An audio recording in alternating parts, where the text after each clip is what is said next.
Welcome to the Academy Answers podcast. Thanks for joining us. Thanks for listening in. And we always get started this way. We play our creed, something we live by. And that is, we don't worry, we work. We don't doubt, we believe. We don't make excuses, we hustle. We don't talk about it, we are about it. We don't follow, we lead. We don't do it to have, we do it to become. We're not victims, we take responsibility. We're not suckers, we earn our spot. We're not a statistics, we stand for something.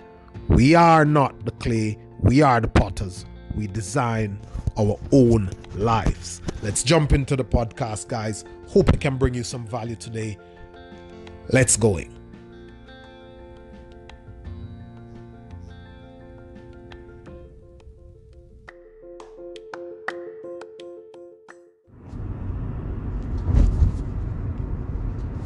Hey my friends, how you doing? Welcome to the Academy Answers podcast, where I answer the questions from my blog, my YouTube channel, my social media. We talk about personal development, personal finance, and happiness, fulfillment, and freedom.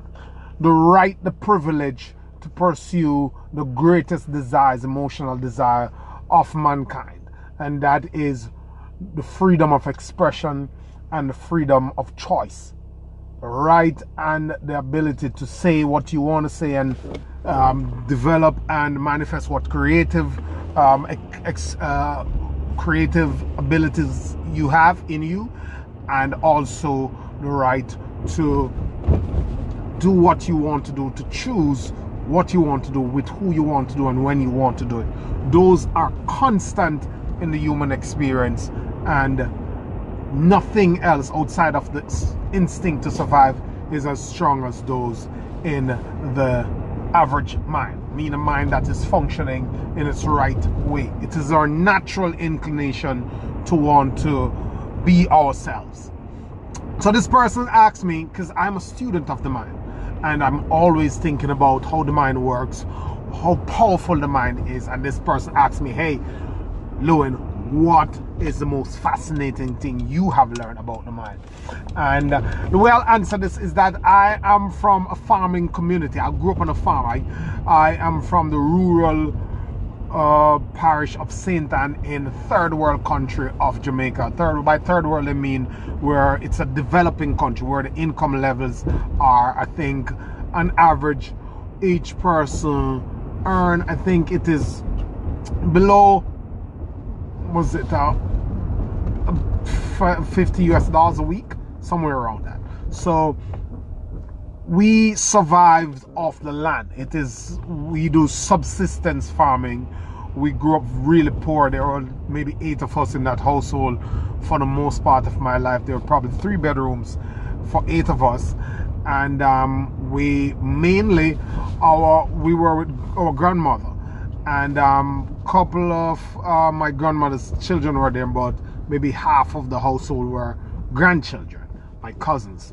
And we never had much growing up, and we had to produce the means of our subsistence, meaning we ate from the land, and then my aunts and uncles and my mom, who were in the big city, would send money from time to time, but mainly my grandma worked 3 different farms, different locations, each one around 3-4 different miles from home, where she walked to every single day and plant crops to feed us. So the community did a lot of barter exchange, meaning goods for goods. I have bananas, you have yams. I have apples, you have tangerines. We share it and we trade, and everybody gets a bit of something. I'll tell you the full story of that one day. But the point I want to make about the land is that I want to liken it to agriculture. So, and two aspects. One is watching how things grow in the natural environment. There's always land, and there are always plants. Now, you could not leave a piece of land empty. By that I mean you either deliberately put crops on it, like things that you want to grow, or it naturally has some form of vegetation. Most times, the things that it naturally grows is pretty much not useful to us in a direct sense. I understand the whole process of how the rain comes and the importance of the vegetation to the earth holding the soil together, all that I get. But as far as the purposes of what we want land to do as farmers, when you leave a piece of land empty, the things that grow on it weren't desirables for the most part. If you by accident just knee-jerkily just put some desirables on it, like a couple of seeds or something, it for the most part, unless it's some durable long-term tree, it for the most part become of low quality. So a piece of land never stay empty. It's always producing something. And if it's not something that is deliberately produced there, usually whatever it's produced is of very little use or substandard. That is one thing I've realized about the mind.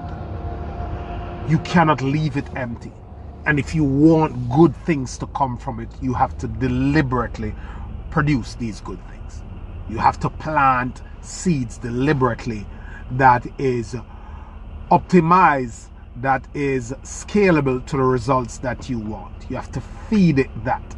So there's no such thing as I left school with 10 subjects, 3 degrees, I went to this thing, my parents are this, I used to read 15 books a week, I am smart. You cannot stay smart by being smart because you were smart. You have to constantly be feeding that. You have to constantly be putting things on that land that is going to give you the results you want. It's going to bear the fruits that you want. So first thing about the mind. So the mind is like a piece of land. It will not stay empty. You have to put positive things in it. And if you leave it to get things by default, it will get negative or substandard things. The next thing I've learned is that watching my grandma plant stuff so many times. One of the staples was corn, peas, yams. She would clear the land. So with this day where everybody gets together, land is cleared, and they would spray for termites, and then they would leave a couple of days. They would wait for the rain, then they would plant. Now, during that time of planting, that we cleared, time of planting, seed is planted, the germination process. As we wait for yam, peas, corn, whatever it is to come to fruition, to come to break the earth's surface and come up and germinate and grow, we at some point during the process between or in that process of the plant germinating and the point of harvest, we had to go in and take out the bad weeds all over again. Why am I telling you this? That, and I used to say to grandma, I'll tell you in a minute. I said, grandma, if we are going to reap that yam, that peas, that corn in a month, why are we pulling out these weeds? Why don't we just leave it? When we're done, we go in, take out what we want, leave the weeds to stay there. Because we're not going to use that land for right now, because we use it to rotate the plots. So if you plant on this plot this season, next season you plant on another plot while this plot gets a break and get a chance to replenish itself with nutrients, because we never usually have much money to buy fertilizer to enrich the soil all over again, so we'll wait on a natural process for it to be enriched. So I'm saying to my grandma, why are you bothering to clean it out? Because we're gonna leave it anyway, so why don't we just go in there and get the good stuff? She says that you cannot leave negative things among the positive things for so long. Not in those words, but she said you cannot leave the good stuff among the bad stuff for so long, because inevitably the good things will get tainted by the bad things. So even though you're reading, even though you're studying, even though you're pursuing a skill, a career, you are listening to powerful stuff, you still have to have some form of process that purges the mind. The average human being is exposed to 60,000 messages per day. There must be some process that quiets the mind, that gets the mind back in touch with its source and replenishes it. Because yes, you'll be able to reap fruits from it, but you won't be producing at your maximum level of productivity. That's the next part to note. So you have to go in there, even after you're going to school, even after you're reading this stuff, and meditate, get into silence, doing your exercises, doing your breathing, feeding it with the right audios, keeping out the negative people.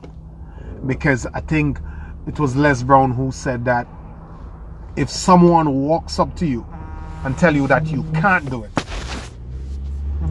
someone has to come up to you and tell you, yes, you can do it, 17 times to eliminate that one time someone told you no. So that's my fascination with the mind. Thank you.